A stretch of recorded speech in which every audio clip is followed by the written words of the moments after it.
Hello everyone.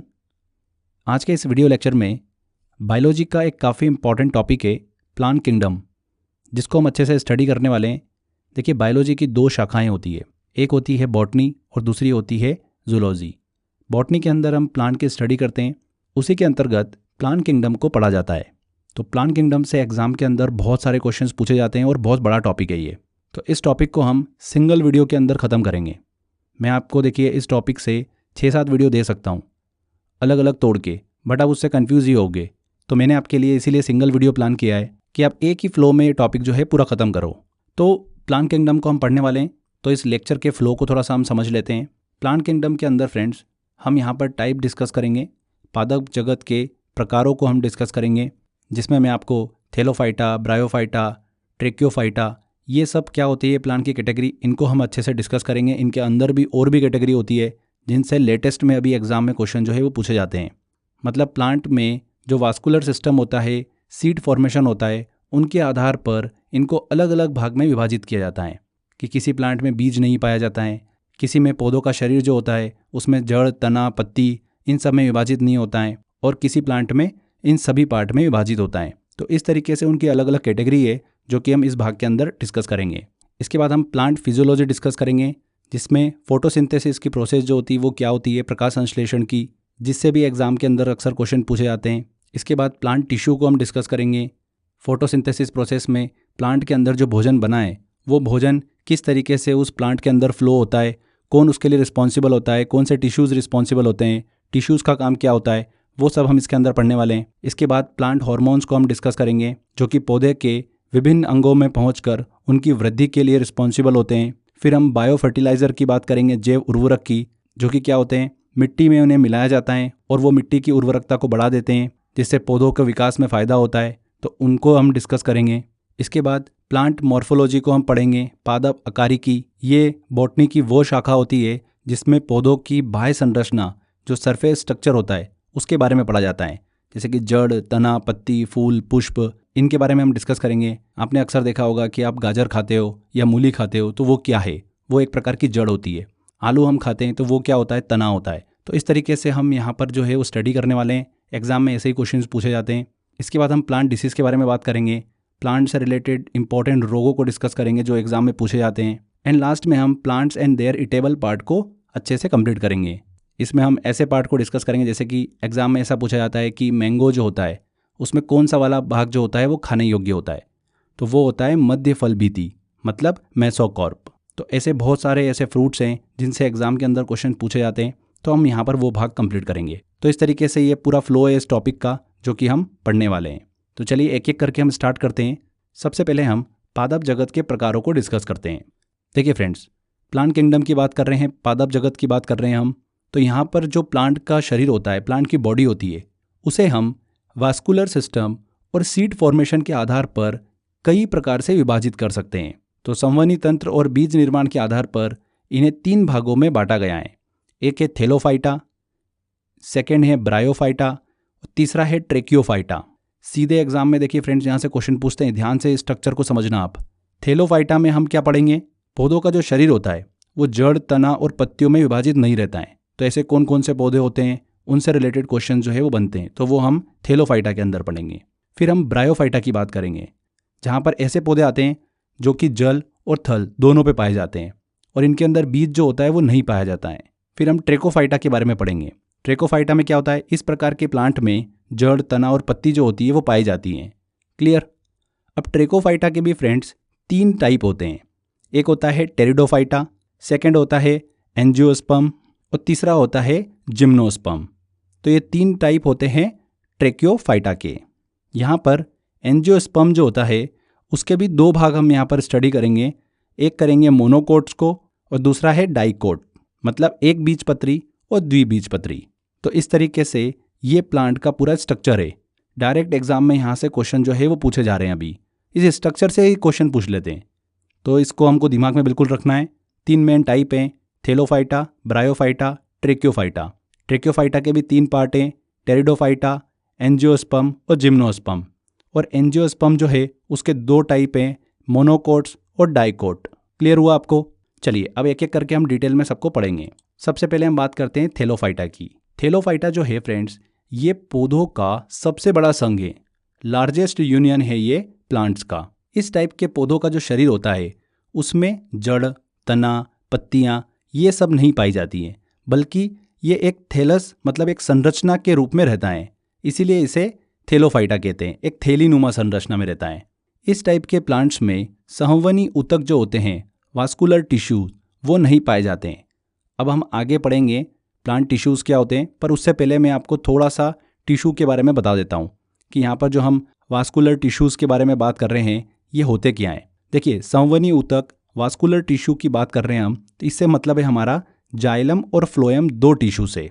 Xylem और phloem ये दो टाइप के जटिल ऊतक होते हैं, कॉम्प्लेक्स टिश्यू होते हैं, जो कि अलग अलग प्रकार के सेल्स मतलब कोशिकाओं से मिलकर बने होते हैं। इनका काम क्या होता है? पौधे के अंदर जल का परिवहन करना, खाद्य पदार्थों का परिवहन करना, ये सब इनका काम होता है। क्लियर? या आगे भी हम अच्छे से डिस्कस करेंगे प्लांट टिश्यू में।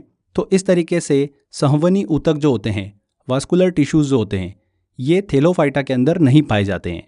थेलोफाइटा की बात करें तो ये वो प्लांट्स होते हैं, ये वो पौधे होते हैं जो मुख्य रूप से जल में पाए जाते हैं। अगर हम इनके एग्जाम्पल डिस्कस करें तो शैवाल, एल्गी, कवक जिन्हें फंगस के नाम से भी जाना जाता है, लाइकेन, उल्वा, चारा, फ्लेडोफोरा, ये इसके मेन एग्जाम्पल हैं। सीधे एग्जाम में क्वेश्चन पूछते हैं यहाँ से, ध्यान रखना आप। ऐसा एग्जाम में क्वेश्चन पूछ लेंगे कि वे पौधे जो जल में पाए जाते हैं उन्हें क्या कहा जाता है? थेलोफाइटा। ऐसे एग्जाम में क्वेश्चन पूछ लेते हैं। या थेलोफाइटा का इनमें से कौन सा एग्जाम्पल है? और आपको 4 ऑप्शन दे दिए, उसमें से दे दिया शैवाल, एल्गी दे दिया आपको, तो पता होना चाहिए। ठीक है, तो समझना है कि किस तरीके से एग्जाम के अंदर क्वेश्चन पूछे जा रहे हैं। अब जो एग्जाम्पल मैंने आपसे डिस्कस करें, इनको भी थोड़ा सा हम एक एक करके अच्छे समझते हैं। सबसे पहले हम बात करते हैं एल्गी, शैवाल की। तो शैवाल जो होते हैं ये क्या होते हैं? ये एक प्रकार के जलीय जीव होते हैं। ये अपना भोजन जो होते हैं स्वयं बनाते हैं, स्वपोषी होते हैं। ये प्रकाश संश्लेषण, फोटोसिंथेसिस करने की इनमें क्षमता होती है। इन प्लांट्स में जो भोजन होता है वो स्टार्च के रूप में स्टोर्ड होता है। अगर हम शैवालों मतलब एल्गी के अध्ययन की बात करें तो उसे क्या कहा जाता है? फाइकोलॉजी कहा जाता है। और शैवाल विज्ञान मतलब एल्गोलॉजी में किसका अध्ययन किया जाता है? शैवाल मतलब एल्गी का ही अध्ययन किया जाता है। अगर हम सबसे बड़े शैवाल की बात करें तो वो कौन सी है? माइक्रोसिस्टिस। वहीं सबसे छोटे शैवाल की बात करें तो वो कौन सा है? एसिटाबुलेरिया। सबसे बड़ा शैवाल माइक्रोसिस्टिस और सबसे छोटा शैवाल जो होता है वो होता है एसिटाबुलेरिया। क्लियर? बर्फ पर उगने वाले शैवालों को क्रिप्टोफाइट्स के नाम से जाना जाता है। वहीं चट्टानों पर जो शैवाल उग जाते हैं उन्हें लिथोफाइट्स के नाम से जाना जाता है। बहुत ही इंपॉर्टेंट है, एग्जाम में यहाँ से क्वेश्चन जो है वो पूछे जाते हैं, इसलिए ध्यान रखिएगा। आप यहाँ पर ऐसे इसको दिमाग में रख सकते हैं कि सबसे बड़ा शैवाल और सबसे छोटा शैवाल जो है उसको आपको विपरीत लेके चलना है। मतलब सबसे बड़े शैवाल की बात हो रही है मतलब माइक्रो, और सबसे छोटे शैवाल की बात हो रही है मतलब बुल। बुल जो होता है वो बड़ा होता है। तो ये दो वर्ड जो है आपको हमेशा देखने को मिल जाएंगे। जब भी एग्जाम में क्वेश्चन आए कि सबसे बड़ा शैवाल कौन सा है, तो हमको छोटे की तरफ जाना है मतलब माइक्रो, और सबसे छोटा शैवाल पूछ ले तो बड़े की तरफ जाना है तो बुल। बुल वर्ड आपको यहाँ पर एसिटाबुलेरिया में देखने को मिल जाएगा। तो इस तरीके से आप दिमाग में इसको फिट कर सकते हैं। इसके अलावा भी बहुत सारे इंपॉर्टेंट शैवाल हैं, ऐसे बहुत सारी एल्गी है जिनसे एग्जाम में क्वेश्चन पूछा जाता है, उनको भी हम जल्दी से डिस्कस करते हैं।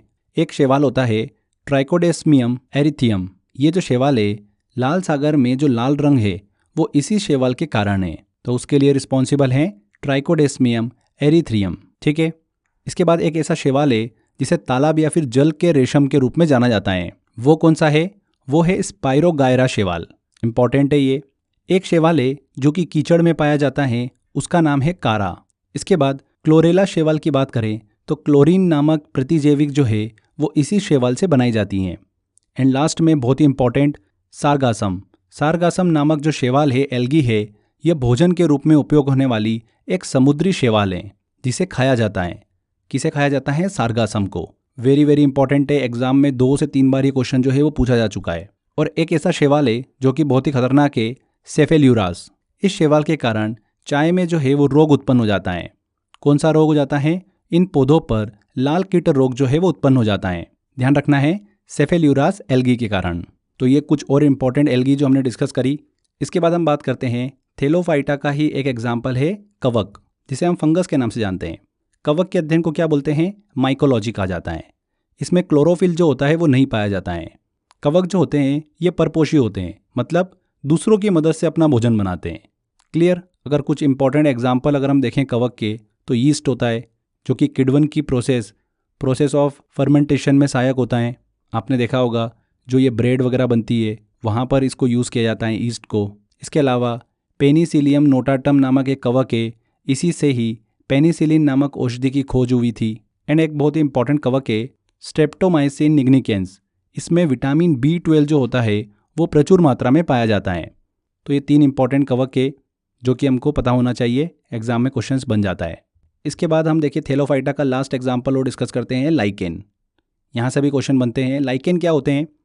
बेसिकली ये जो कवक और शैवाल होते हैं उसी से ही मिलकर बने होते हैं।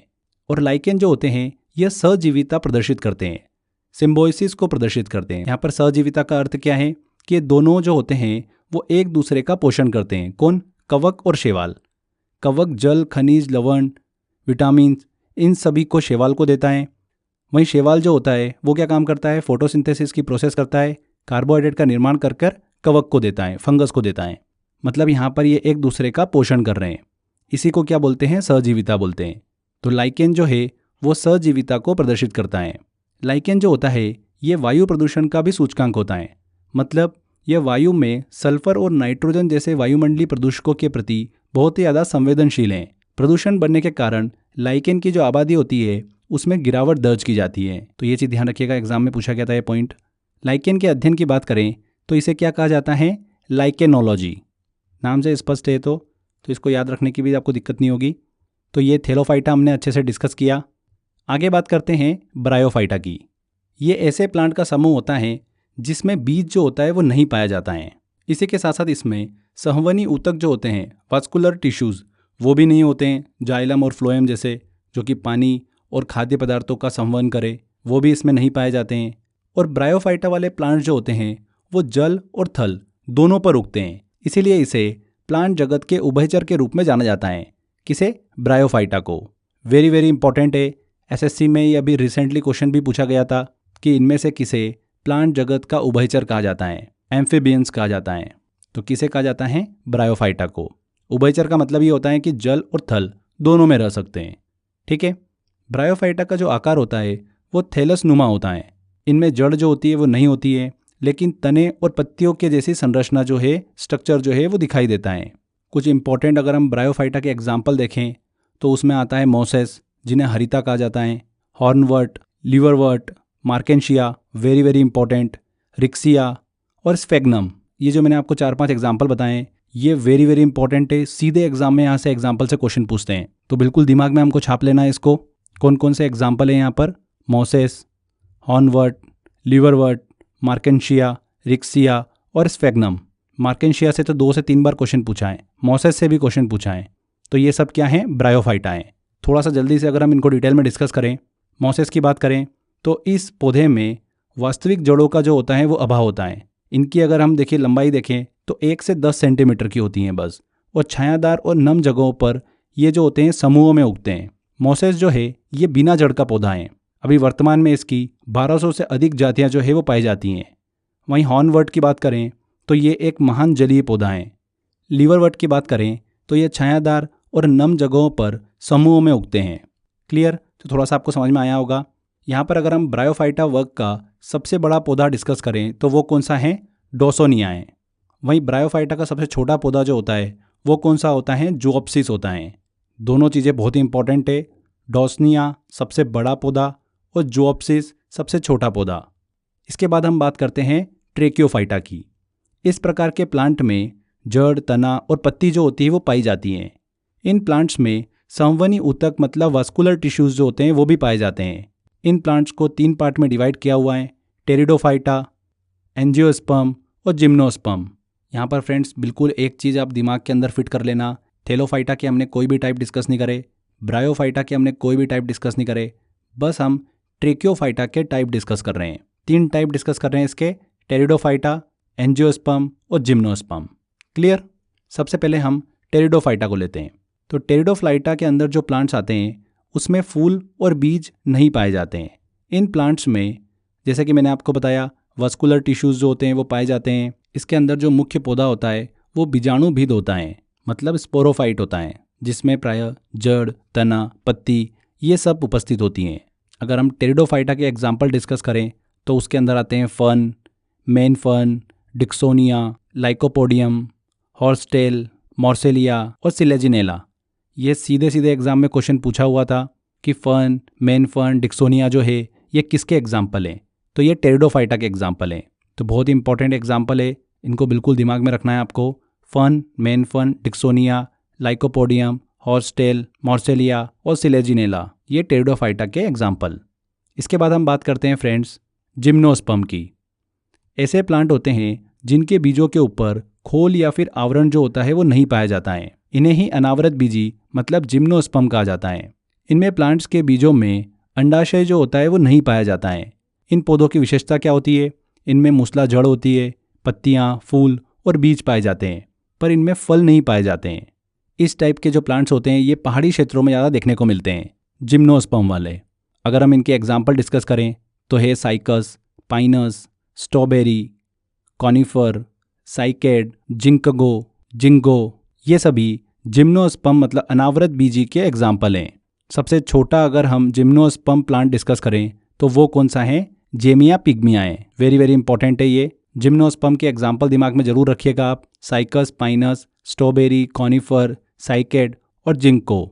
यहाँ पर हमने साइकस और पाइनस की बात करी, तो इन दोनों से रिलेटेड कुछ और इन्फॉर्मेशन है जो कि एग्जाम में पूछी जाती है, उनको भी हम कवर कर लेते हैं। देखिए, साइकस के तनों से स्टार्च निकालकर साबूदाने का निर्माण किया जाता है। साइकस के जो बीज होते हैं ये अंडमान द्वीप के जनजातियों द्वारा खाए जाते हैं। साइकस को सागोपाम के नाम से भी जाना जाता है और इसे जीवित जीवाश्म मतलब लिविंग फॉसिल के रूप में भी पहचाना जाता है। तो ध्यान रखिएगा, साबूदाना जो है वो किससे प्राप्त किया जाता है? साइकस के तनों से स्टार्च निकालकर। ठीक है। अगर हम पाइनस की बात करें तो पाइनस से चिलगोजा जो है वो प्राप्त किया जाता है, जो कि खाने के काम ही आता है। चिलगोजा को जिम्नोस्पर्म का मेवा के रूप में भी जाना जाता है। जिम्नोस्पर्म नट्स किसे कहा जाता है? चिलगोजा को कहा जाता है। ठीक है, तो ये दो इंपॉर्टेंट चीज़ थी जो हमने डिस्कस करी, एग्जाम में पूछी जाती है। अब लास्ट में एंजियोस्पर्म को हम डिस्कस करते हैं, आवृत बीजी को। तो इस कैटेगरी के अंदर कैसे प्लांट्स आते हैं? इन प्लांट्स में जो बीज होते हैं वो फलों के अंदर होते हैं, अर्थात बीज जो होते हैं एक बंद आवरण में पाए जाते हैं। इन प्लांट्स में हमको पुष्प भी लगते हुए दिखाई देते हैं, इसलिए इन्हें फ्लावरिंग प्लांट्स के रूप में भी जाना जाता है। यहाँ पर एंजियोस्पर्म प्लांट जो होते हैं ये पूरे वनस्पति जगत में सर्वाधिक विकसित प्लांट हैं, जिसके अंदर जड़, तना, पत्ती, फल, फूल ये सभी पाए जाते हैं। एंजियोस्पर्म मतलब आवृत बीजी प्लांट्स को बीज में मौजूद जो बीज पत्र होते हैं उनकी संख्या के आधार पर दो वर्गों में बांटा जाता है, एक मोनोकोट्स और दूसरा डायकोट्स, एक बीजपत्री और द्विबीजपत्री। इनको भी जल्दी से हम कवर करते हैं। यहाँ पर फ्रेंड्स हम जल्दी से पहले बीज पत्र की बात कर रहे हैं हम, तो बीज पत्र का मतलब आप समझ लो। बीज पत्र जो होता है ये पौधों के बीज जो होते हैं, सीड्स होते हैं, उसके अंदर पाए जाने वाले जो भ्रूण होते हैं, फेटस होते हैं, उसका एक महत्वपूर्ण भाग होता है। जब बीज जो होता है वो स्प्राउटेड हो जाता है, अंकुरित हो जाता है, तो ये बीज पत्र जो होता है विकसित होकर पौधे की पहली और कोमल पत्ती के रूप में बाहर निकलता है। तो क्लियर हुआ आपको? तो यहाँ पर हम मोनोकोट्स की बात कर रहे हैं, एक बीज पत्री की बात कर रहे हैं। तो ऐसे प्लांट्स जिनके बीजों में केवल एक बीज पत्र जो होता है वो पाया जाता है, उसे ही हम क्या बोलते हैं? एक बीज पत्री कहते हैं। इसके अंतर्गत आने वाले जो बीज होते हैं उनको हम दो भागों में नहीं तोड़ सकते हैं, जैसे कि गेहूँ, चावल, मक्का, धान, गन्ना, बांस, लहसुन, प्याज, केला, नारियल, ये सभी एक बीजपत्री मतलब मोनोकोट्स के एग्जाम्पल हैं। वहीं अगर हम द्विबीजपत्री की बात करें, डायकोट्स की बात करें, तो ऐसे प्लांट्स जिनके बीज दो बीज पत्रों में बटे हुए होते हैं उन्हें क्या बोलते हैं? द्विबीजपत्री कहते हैं, डायकोट्स बोलते हैं। इसके अंतर्गत आने वाले बीजों को दो बराबर भागों में तोड़ा जा सकता है, जैसे कि मूंगफली, दालें, ओक, बीन्स, मटर, ये सभी द्विबीजपत्री मतलब डायकोट्स के एग्जाम्पल हैं।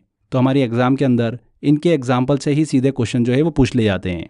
तो मोनोकोट्स और डायकोट्स आपको क्लियर हो गया होगा। एक की कैटेगरी के अंदर जो बीज आते हैं उनको दो भागों में नहीं तोड़ा जा सकता है, और एक कैटेगरी के अंदर जो बीज आते हैं उनको दो बराबर भागों में तोड़ा जा सकता है। तो फ्रेंड्स यहाँ पर हमने ये पादप जगत के सभी प्रकार जो है वो डिस्कस किए, जिसमें थैलोफाइटा, ब्रायोफाइटा, ट्रेक्योफाइटा को हमने पढ़ा। ट्रेक्योफाइटा के अंतर्गत भी हमने टेरिडोफाइटा, एंजियोस्पर्म और जिम्नोस्पर्म को पढ़ा। एंजियोस्पर्म के अंदर हमने दो कैटेगरी डिस्कस करी, मोनोकोट्स और डायकोट्स। अब आगे हम बात करते हैं प्लांट फिजियोलॉजी की, मतलब जिसके अंदर हम प्लांट की फोटोसिंथेसिस प्रोसेस को डिस्कस करेंगे। देखिए, ये प्लांट आपको यहाँ पर दिख रहा है। पौधे क्या करते हैं? पौधे का जो हरा वाला भाग होता है ये क्या करते हैं फ्रेंड्स? सोलर एनर्जी को ग्रहण करके जो हमारे एटमॉस्फेयर के अंदर जो CO2 प्रेजेंट होती है, कार्बन डाइऑक्साइड, और भूमिगत जल को लेते हैं और क्या बनाते हैं, कार्बोहाइड्रेट का निर्माण करते हैं। इसी को क्या कहा जाता है, फोटोसिंथेसिस की प्रोसेस कहा जाता है। इस प्रोसेस में ऑक्सीजन जो होती है वो बाय प्रोडक्ट के रूप में निष्कासित होती है। पौधों में ये प्रोसेस जो है, क्लोरोफिल एक पर्णहरित होता है, उसकी उपस्थिति में पूर्ण होती हैं। यहाँ पर हमने क्लोरोफिल की बात करी तो ये पौधों की हरी पत्तियों में पाया जाता है क्लोरोफिल, और इसका रंग क्या होता है, हरा होता है। इसका केमिकल फॉर्मूला दिमाग में रखिएगा, C55H72O5N4Mg, ये इसका केमिकल फॉर्मूला होता है। पौधों की जिन कोशिका सेल्स में क्लोरोफिल पाया जाता है वही प्रकाश संश्लेषण मतलब फोटोसिंथेसिस प्रक्रिया में पार्टिसिपेट करती हैं। क्लोरोफिल जो होता है सूर्य के प्रकाश में उपस्थित जो अलग अलग रंग होते हैं उसमें से लाल रंग को सबसे अधिक अवशोषित करता है, एब्जॉर्ब करता है। सबसे ज़्यादा लाल रंग को करता है, फिर नीला रंग को, और फिर करता है बैंगनी रंग को। यहाँ पर जो फोटोसिंथेसिस की प्रोसेस होती है उसमें हमको ऑक्सीडेशन रिडक्शन प्रोसेस जो है वो देखने को मिलती हैं। यहाँ पर जल का ऑक्सीडेशन होता है, मतलब उपचयन होता है ऑक्सीजन के अंदर। वहीं कार्बन डाइऑक्साइड का रिडक्शन होता है ग्लूकोज मतलब शर्करा के निर्माण में। तो इस तरीके से ऑक्सीडेशन रिडक्शन प्रोसेस जो है हमको देखने को मिलती हैं। इस पूरी प्रोसेस में जो प्रकाश ऊर्जा होती है वो रासायनिक ऊर्जा मतलब केमिकल एनर्जी के रूप में कन्वर्ट हो जाती हैं। तो ये हमने प्लांट फिजियोलॉजी डिस्कस करी, जिसमें हमने फोटोसिंथेसिस प्रोसेस को डिस्कस किया है। एग्जाम के अंदर सीधे ऐसे क्वेश्चन पूछ लेते हैं आपसे कि पौधों में पाया जाने वाला क्लोरोफिल जो होता है वो कहाँ पर पाया जाता है, जड़ में पाया जाता है, तने में पाया जाता है कि पत्ती में पाया जाता है। तो ध्यान रखना है हमको कि पत्तियों में पाया जाता है। तो ऐसे छोटे छोटे क्वेश्चन एग्जाम में पूछ लेते हैं तो हमको पता होना चाहिए। क्लियर? चलिए आगे बात करते हैं फ्रेंड्स। अब हम प्लांट टिश्यू के बारे में, इंपॉर्टेंट है प्लांट टिश्यू को डिस्कस करें उससे पहले आप सभी को सेल के बारे में पता होगा, कोशिका के बारे में। तो कोशिका क्या होती है, स्मॉलेस्ट बेसिक यूनिट होती है लाइफ की। चाहे ह्यूमन ले लो चाहे फिर प्लांट ले लो, सभी का शरीर जो होता है वो कोशिका मतलब सेल से मिलकर बना होता है। और ऐसी कोशिकाओं का समूह जिनका कार्य और उत्पत्ति समान होती है उसे ही हम क्या बोलते हैं, ऊतक बोलते हैं, टिश्यू बोलते हैं। तो टिश्यू से आपको क्या समझ में आ रहा, कोशिकाओं का समूह, ग्रुप ऑफ सेल्स। क्लियर? यहाँ पर अगर हम ऊतक की बात कर रहे हैं तो ऊतक मतलब टिश्यू के अध्ययन को क्या कहा जाता है, हिस्टोलॉजी कहा जाता है। प्लांट टिश्यू की बात कर रहे हैं फ्रेंड्स तो दो टाइप के होते हैं, एक मेरिस्टेमेटिक टिश्यू होता है और एक होता है परमानेंट टिश्यू। मेरिस्टेमेटिक टिश्यू जो होता है ये टिश्यू प्लांट के अंगों की वृद्धि के लिए रिस्पॉन्सिबल होते हैं। प्लांट के अंग जैसे कि जड़, तना, पत्तियाँ, इन सब के लिए रिस्पॉन्सिबल होते हैं। वहीं अगर हम परमानेंट टिश्यू की बात करें, स्थायी ऊतक की बात करें तो ये दो टाइप के होते हैं। एक आता है सरल ऊतक मतलब सिंपल टिश्यू, और एक होता है कॉम्प्लेक्स टिश्यू। स्टार्टिंग में जो हमने डिस्कस किया था जटिल ऊतक, जाइलम, फ्लोएम, वो इसी में आते हैं। सिंपल टिश्यू की बात करें तो इसका फंक्शन क्या होता है, भोजन का निर्माण करना और यांत्रिक सहायता प्रदान करना। वहीं कॉम्प्लेक्स टिश्यू की बात करें, जटिल ऊतक की, तो ये सबसे इंपॉर्टेंट होता है। इसका काम जल और खाद्य पदार्थों का पौधे के अलग अलग अंगों में संवहन करने का होता है, मतलब ले जाने का होता है। तो जटिल ऊतक के एग्जाम्पल कौन कौन से हैं, जाइलम और फ्लोएम, दोनों को डिस्कस करते हैं हम। सबसे पहले हम जाइलम की बात करते हैं। तो ये ऊतक जो होता है पौधे के जड़, तना और पत्तियों में पाया जाता है। अब देखिए जाइलम के नाम में जल वर्ड हमको छुपा हुआ दिख रहा है, आगे ज और बीच में ल। तो ज को और ल को निकाल लो तो क्या बन गया, जल बन गया। तो पौधों में जल एवं खनिज का संवहन करने का काम, ले जाने का काम किसका होता है, जाइलम ऊतक का होता है। पौधों में अलग अलग भाग तक जल और मिनरल्स को ले जाने का काम किसका होता है, जाइलम का होता है। क्लियर हुआ आपको? अभी जो हमने फोटोसिंथेसिस प्रोसेस जो डिस्कस करी, उस प्रोसेस में जो भूमि से जल ले जाने का काम जो होता है पौधों की पत्तियों तक, वो किस ऊतक का होता है, जाइलम ऊतक का ही होता है।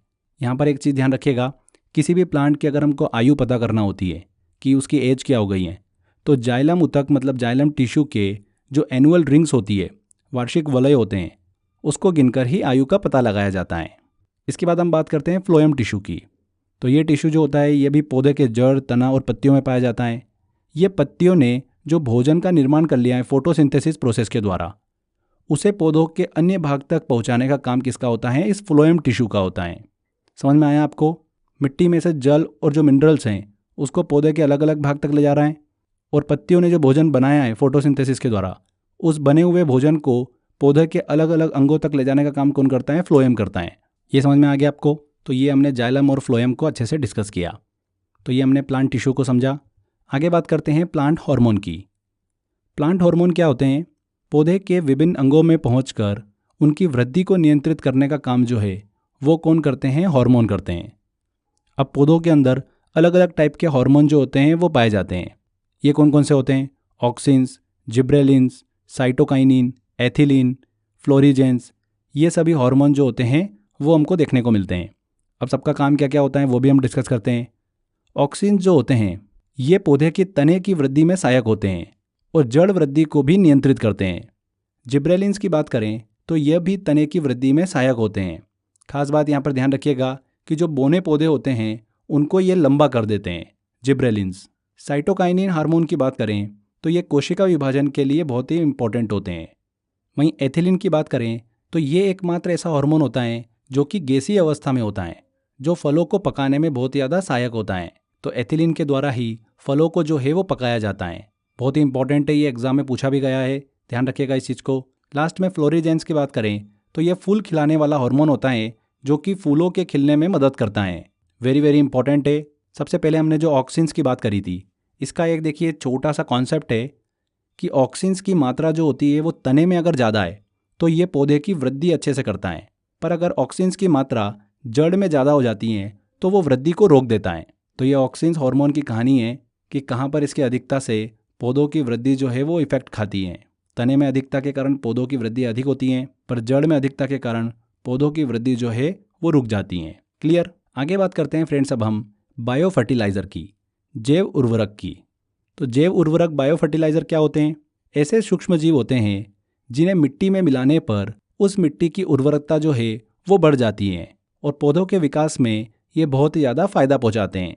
इन्हें जीवाणु खाद के रूप में जाना जाता है। फसलों में जैव उर्वरक को मतलब बायो फर्टिलाइज़र इस्तेमाल करने से वायुमंडल में उपस्थित जो नाइट्रोजन होती है वो पौधों को अमोनिया के रूप में सुगमता से उपलब्ध हो जाती हैं। इसी के साथ साथ मिट्टी भूमि में जो पहले से अघुलनशील फास्फोरस जो मौजूद होती है वो घुलनशील अवस्था में परिवर्तित होकर पौधों को आसानी से उपलब्ध हो जाती हैं।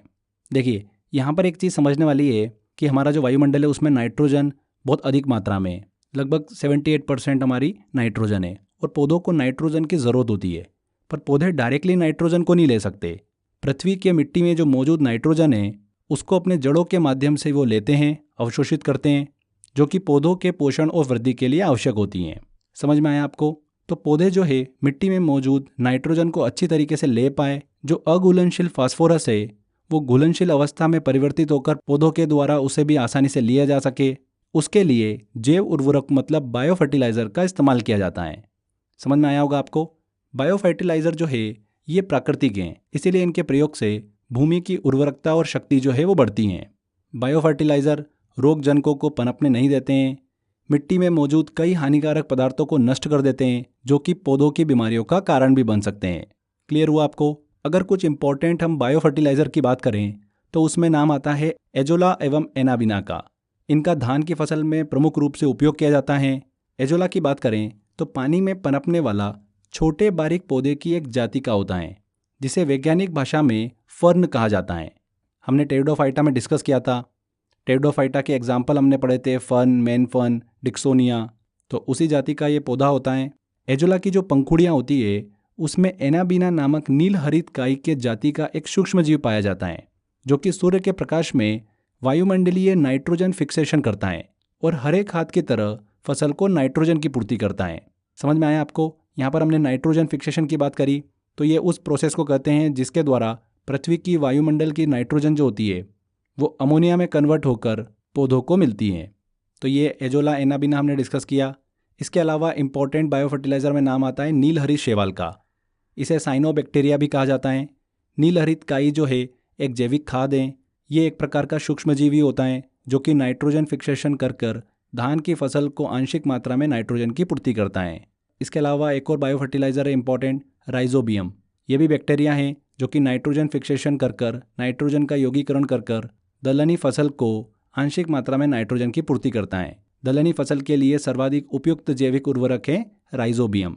ठीक है फ्रेंड्स, एग्जाम के अंदर सीधे क्वेश्चन पूछा जाता है कि इनमें से ऐसा कौन सा उर्वरक है जो कि धान की फसल में उपयोग किया जाता है। तो ऑप्शन में आपको दे देंगे एजोला एनाबिना, और भी आपको कोई ऑप्शन मिल जाएंगे राइजोबियम के और ऐसे करके, तो उसमें ध्यान रखना है हमको एजोला एनाबिना। आगे बात करते हैं फ्रेंड्स अब हम प्लांट डिसीज़ के बारे में। प्लांट संबंधित रोगों को हम अच्छे से कवर करते हैं।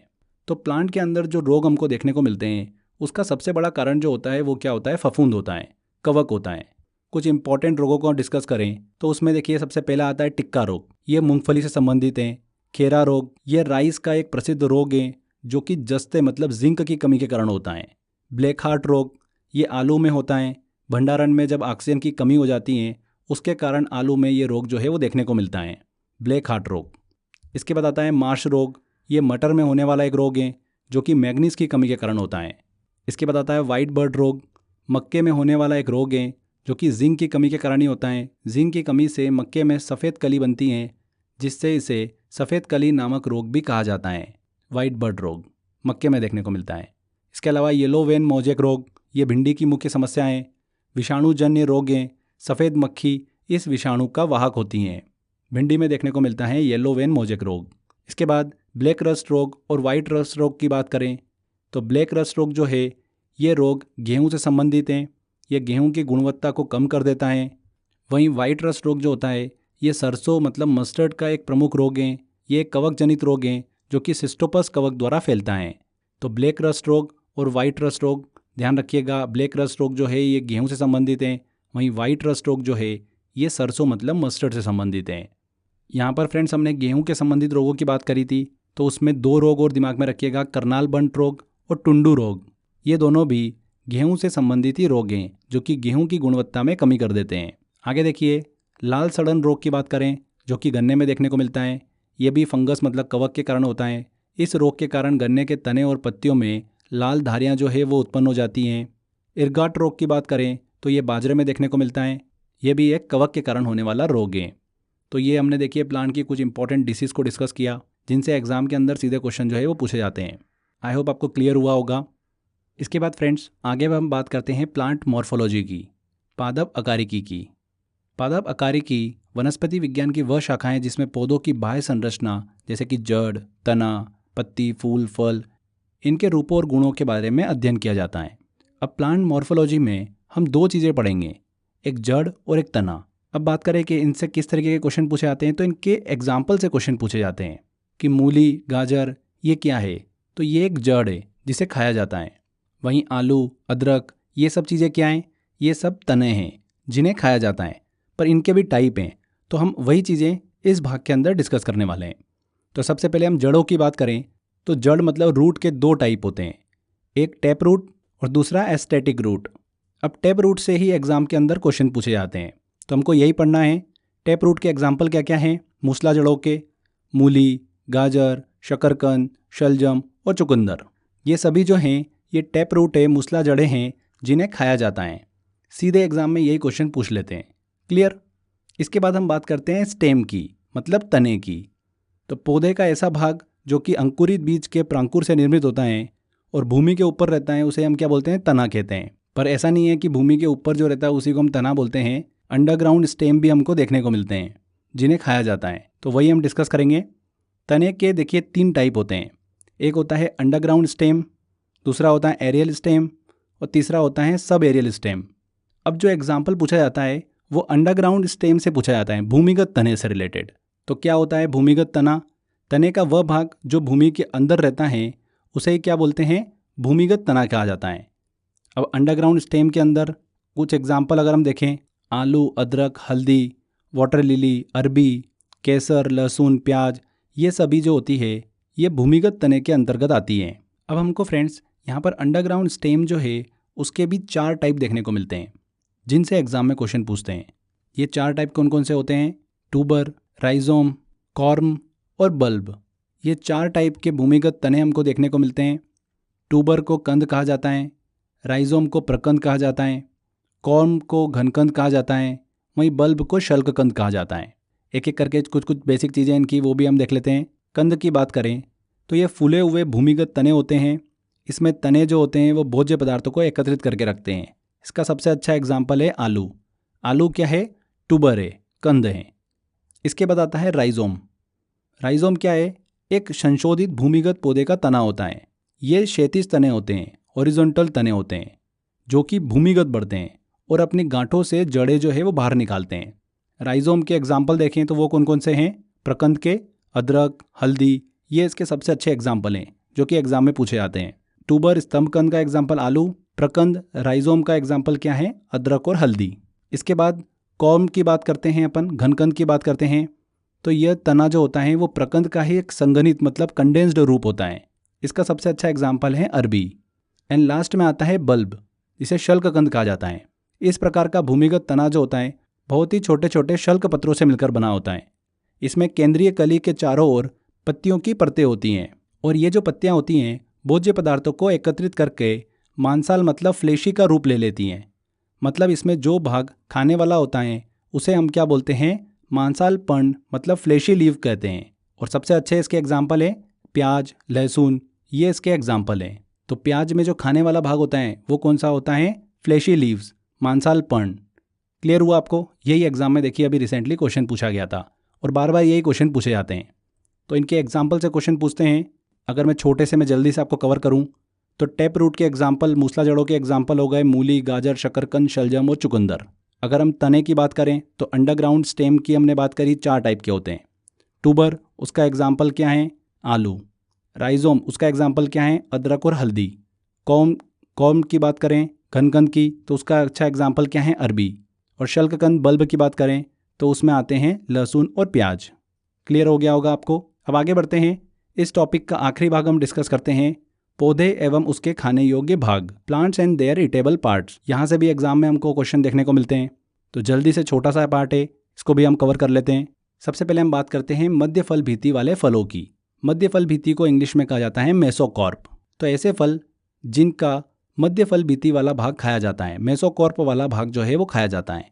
तो वो कौन कौन से हैं, आम, पपीता, जामुन, ये वो फल हैं जिनके मध्य फल भीति वाला भाग खाया जाता है। देखिए यहाँ पर आम आपको दिख रहा है। इस आम को हम जब खोलते हैं तो बाहर का जो परत है वो आपको दिख रहा है, वो छिलका हो गया। बीच में देखिए इसके बीज है और जो बीच वाला गूदा होता है उसे क्या कहा जाता है, मध्य फल भीति कहा जाता है, मेसोकॉर्प कहा जाता है और उसे ही खाया जाता है। वैसे ही पपीता के अंदर होता है और वैसे ही जामुन के अंदर होता है।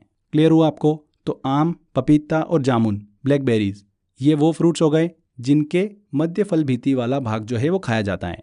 आगे बात करते हैं अब हम पुष्पासन और बीज वाले फल की। पुष्पासन मतलब थैलेमस, ऐसे फ्रूट्स जिनके थैलेमस वाला पार्ट जो है वो हम खाते हैं। तो वो कौन कौन से हो गए, सेब हो गया, एप्पल हो गया, पियर, नाशपाती हो गया, धनिया हो गया, ये वो फ्रूट्स हैं जिनके पुष्पासन वाला भाग को हम खाते हैं। यहाँ पर देखिए आपको एप्पल दिख रहा होगा। तो एप्पल में ये पत्ते वाला पार्ट हो गया, इसका जो भारी वाला हिस्सा है और बीच वाला पार्ट ये थैलेमस हो गया। कोई भी फल का भारी गूदेदार भाग जो होता है वही थैलेमस होता है और वही खाने योग्य होता है। सेम ऐसे ही नाशपाती में होता है। तो ध्यान रखिएगा, सेब, नाशपाती और धनिया, कोरिएंडर, पुष्पासन एवं बीज वाले भाग को खाते हैं। इसके बाद हम बात करते हैं भ्रूणपोष की, एंडोस्पर्म की। तो एंडोस्पर्म वाले फल कौन कौन से हैं, तो ये हो गए गेहूँ, नारियल, सबसे अच्छे 2 एग्जाम्पल हैं जिनका हम एंडोस्पर्म वाला भाग जो है वो खाते हैं, भ्रूणपोष वाला। अब देखिए गेहूँ आपको दिख रहा होगा यहाँ पर। तो गेहूँ का पौधा है, इसमें से यहाँ से हमको गेहूँ के ये दाने निकले। अब ये गेहूँ के दाने जो है ये भ्रूणपोष नहीं है। गेहूँ के दाने को भी जब हम काट लेते हैं तो जो इसका भारी वाला हिस्सा होता है वो क्या होता है, ब्रेन होता है, मतलब भूसा। और गेहूँ के जो अंदर वाला पार्ट होता है जिसे पीस कर हम आटा बना लेते हैं वही क्या होता है, एंडोस्पर्म होता है, भ्रूणपोष होता है, उसे ही हम खाते हैं। क्लियर हुआ? तो एंडोस्पर्म का सबसे अच्छा एग्जाम्पल गेहूँ। तो भ्रूणपोष एंडोस्पर्म वाला भाग हम खाते हैं गेहूँ का। वैसे ही नारियल होता है। तो नारियल के अंदर भ्रूणपोष जो होता है वो सफ़ेद वाला भाग होता है अंदर, जिसे नारियल का मांस भी कहते हैं। यही नारियल का खाने योग्य भाग होता है। यहाँ पर ध्यान दीजिएगा, जो नारियल का पानी होता है वो क्या होता है, लिक्विड एंडोस्पर्म होता है, तरल भ्रूणपोष, जिसको भी हम क्या करते हैं, खाते हैं। ठीक है? तो एंडोस्पर्म वाले फल गेहूँ और नारियल। इसके बाद हम बात करते हैं फल भीति और बीजांडासन की, मतलब पेरिकार्प और प्लेसेंटा की। तो फल भीति, पेरिकार्प किसे कहते हैं, जो फल होता है फल के छिलके को ही क्या कहा जाता है, फल भीति कहा जाता है। तो इसके अच्छे एग्जाम्पल अगर हम देखें तो टमाटर, अमरूद, अंगूर, ये वो फल हैं जिसका हम पेरिकार्प और प्लेसेंटा वाला भाग जो है वो खाते हैं, फल भीति और बीजांडसन। यहाँ पर देखिए टमाटर आपको दिख रहा होगा। तो फल भीति और बीजांडसन यह टमाटर का खाने योग्य भाग हो गया। टमाटर के मध्य फल भीति, वो अंत फल भीति और बीज, ये सभी भाग खाने योग्य भाग होते हैं। सेम इसी तरीके से अंगूर आप देखेंगे तो अंगूर में भी फल बीती वाला भाग जो है वो खाने योग्य होता है। कुछ अंगूर के अंदर हमको बीज भी देखने को मिलते हैं, लेकिन कुछ अंगूर के बीज जो होते हैं वो खाने योग्य होते हैं और कुछ के नहीं होते हैं। वहीं अमरूद की बात करें तो अमरूद में भी बीजांडसन और फल बीती वो खाने योग्य भाग होता है। क्लियर हुआ आपको? चलिए अब आगे बात करते हैं सपत्र, परिदल और बीज वाले की। उसके अंदर हमको 2 फल देखने को मिलते हैं, कटहल, जैकफ्रूट और मुलबेरी मतलब शहतूत। तो कटहल में यहाँ पर आप देखेंगे तो यहाँ पर ये पत्ती वाला भाग हो गया, ये सपत्र हो गया। इसके अंदर का जो देखिए फ्रेंड्स गूदा वाला भाग होता है वो क्या हो गया, परिदल हो गया। और उस गूदे वाले भाग के अंदर बीज हमको देखने को मिलते हैं जिसे भी खाया जाता है। तो कटहल में सपत्र, परिदल और बीज ये तीनों भाग खाए जाते हैं। उसी तरीके से शहतूत में भी सपत्र, परिदल और बीज को खाया जाता है। आगे बढ़ते हैं, कुछ और एग्जाम्पल डिस्कस करते हैं। जैसे मूंगफली का बीज पत्र जो है, जो कि मूंगफली के स्केल के अंदर भूरे रंग का होता है, और भ्रूण जो होता है यह बीज पत्र के अंदर सफ़ेद वाला भाग होता है। ये दोनों भाग जो होते हैं वो खाने योग्य होते हैं। तो मूंगफली के अंदर बीज पत्र और भ्रूण इन दोनों को खाया जाता है। मटर की बात करें तो मटर में भ्रूण और पूर्ण बीज इन दोनों को खाया जाता है। मटर में जो भ्रूण होता है वो क्या होता है, छिलके के अंदर वाला जो भाग होता है वो क्या होता है, भ्रूण होता है। और पूर्ण बीज जो होता है वो क्या होता है, भ्रूण का जो पूरा भाग होता है वही पूर्ण बीज कहलाता है। ये सभी मटर के खाने योग्य भाग होते हैं। प्याज में अगर हम बात करें तो अभी हमने डिस्कस किया था, मांसाल पर्ण जो है वो प्याज के अंदर खाया जाता है। प्याज में खाने योग्य भाग हैं उसकी जो शल्क पत्र होते हैं, मांसाल पर्ण, उन्हें ही खाया जाता है। मिर्ची में बात करें तो संपूर्ण फल को खाया जाता है। मिर्ची में मिर्ची का संपूर्ण फल जो होता है वो पूरा खाने योग्य भाग होता है। अनार की बात करें फ्रेंड्स, अनार की बात करें, पोमीग्रेनेट की बात करें तो रसीले बीज चोल इसमें खाने योग्य भाग होता है। अनार के फल में रसीले बीज चोल को खाया जाता है। नींबू में रसीले रोम वाला भाग जो होता है वो खाया जाता है। इसे निचोड़कर इसका तरल पदार्थ जो है वो खाने योग्य होता है। वहीं लीची में बात करें तो लीची में फ्रेंड्स अगर आप देखेंगे तो लीची फल का जो एरिल भाग होता है वो खाने योग्य होता है। एरिल जो होता है वो बीज को चारों तरफ से क्या करता है, घेर के रखता है, उसे ही खाया जाता है। बाहर का छिलका वाला पार्ट हटा दो, बीज वाला पार्ट हटा दो, तो बीज का जो पार्ट बचा उसे एरिल कहते हैं और यही लीची में खाया जाता है। तो ये क्लियर हुआ आपको? ये हमने डिस्कस करे friends plants and their edible parts को, पौधे और उसके खाने योग्य भाग। इसके बाद कुछ लास्ट में कुछ इंपॉर्टेंट पॉइंट्स हैं जो कि आपको दिमाग में रखना है। जल्दी से हम उसको भी कवर कर लेते हैं। कहवा जो होता है ये क्या होता है, एक प्रकार की चाय होती है। ये पौधे की फलियों से मतलब बीज से प्राप्त किया जाता है। अफीम पोस्ता की बात करें तो ये पौधे के बिना पके फल के लेटेक्स मतलब दूध से प्राप्त किया जाता है अफीम पोस्ता को। लौंग जो होता है यह पौधे के फूल की कलियों मतलब फ्लावर बर्ड से प्राप्त किया जाता है। केसर जो होता है यह पौधों के फूल के वतिकाग्र मतलब स्टिग्मा से उत्पन्न होता है, जिसे क्रोकस सेटिवस के नाम से जाना जाता है। सिनकोना की बात करें तो इस पौधे की छाल से कुनेन नामक औषधि जो है वो बनाई जाती हैं, जो कि मलेरिया ज्वरों में लाभदायक होती हैं। एंड लास्ट में मांसाहारी पौधों के कुछ नाम है जो सीधे एग्जाम में पूछे जाते हैं, जिसमें सबसे इंपॉर्टेंट तो है ड्रोसेरा। ड्रोसेरा क्या है, एक प्रकार का मांसाहारी पौधा है। और भी कुछ एग्जाम्पल है जैसे कि campensis, pitcher plant, Venus fly trap, cobra lily, butterwort monkey cup, ये सारे पौधे जो हैं मांसाहारी पौधे के रूप में जाने जाते हैं।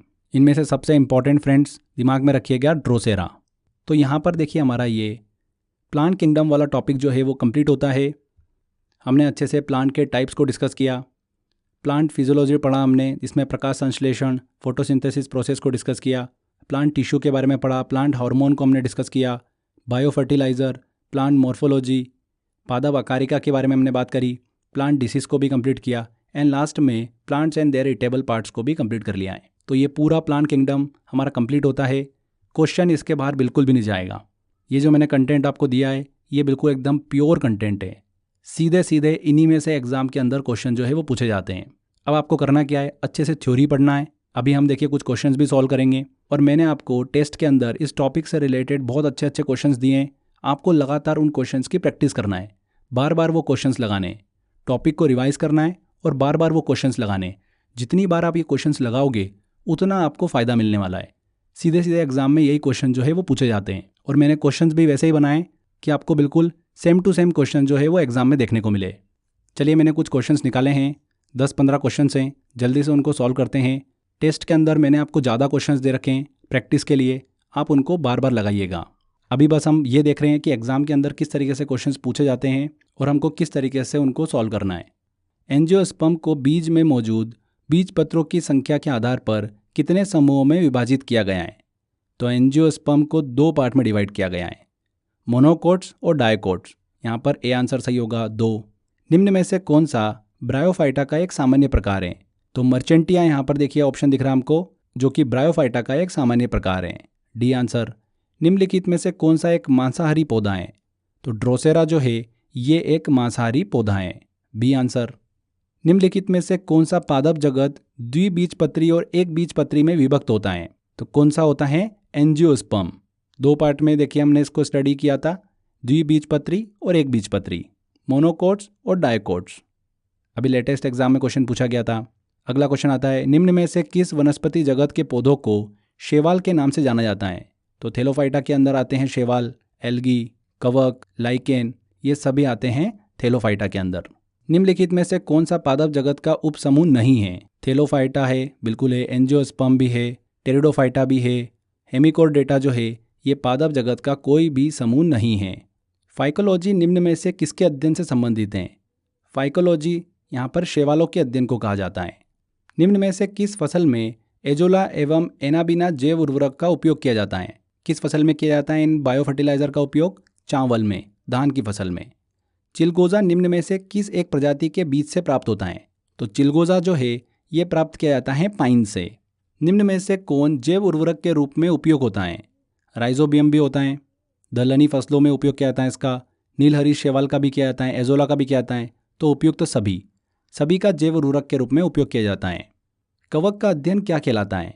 कवक का अध्ययन क्या कहलाता है? माइकोलॉजी। माइकोलॉजी कहा जाता है कवक के अध्ययन को। फर्न, हॉस्टेल, लाइकोफाइट्स निम्नलिखित में से किस समूह से संबंधित हैं? तो किस समूह से संबंधित हैं ये? टेरिडोफाइटा से संबंधित हैं, बी आंसर। निम्नलिखित में से कौन सा प्लांट हार्मोन है?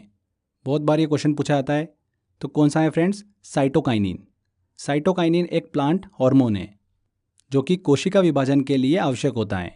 हमने बहुत सारे प्लांट हार्मोन की बात करी थी, ऑक्सिन्स, जिब्रेलिन्स, एथिलीन, फ्लोरीजेंस, साइटोकाइनिन। तो यहाँ पर साइटोकाइनिन बिल्कुल सही आंसर होगा। मक्का की पत्तियों के शीर्ष का सफ़ेद होना सूचक है, तो किस रोग का सूचक होता है ये? वाइट बर्ड रोग का सूचक होता है। जिंक की कमी के कारण ये रोग होता है। जिंक की कमी से मक्का में सफ़ेद कली जो है वो बनने लगती हैं, इसीलिए इसे सफ़ेद कली नामक रोग जो है वो कहा जाता है। तो यहाँ पर जिंक की कमी से, डी आंसर। करनाल बंट रोग हैं। करनाल बंट रोग जो है ये गेहूं की फसल का एक रोग है, गेहूं की गुणवत्ता में कमी कर देता है ये, बी आंसर। प्लांट रोगों का सबसे उत्तरदायी कारक कौन सा है? तो प्लांट के अंदर रोग होने का उत्तरदायी सबसे ज़्यादा कारक है फफूंद का, फंगस का, कवक का। तो ए आंसर। टिक्का रोग किस फसल से संबंधित है? टिक्का रोग जो है ये मूंगफली से संबंधित है। मूंगफली के अंदर हमको टिक्का रोग जो है वो देखने को मिलता है। एंड लास्ट में क्वेश्चन लेते हैं, कौन सा जीवित ऊतक उच्च वर्गीय पौधों में जैव पोषक वाहक का कार्य करता है? पोषक वाहक मतलब भोजन को पहुंचाने का काम कौन करता है? तो भोजन को पहुंचाने का काम करता है फ्लोएम। जाइलम का काम क्या होता है?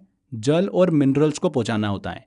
फ्लोएम का काम होता है भोजन का परिवहन करना। तो यहाँ पर फ्लोएम, बी आंसर।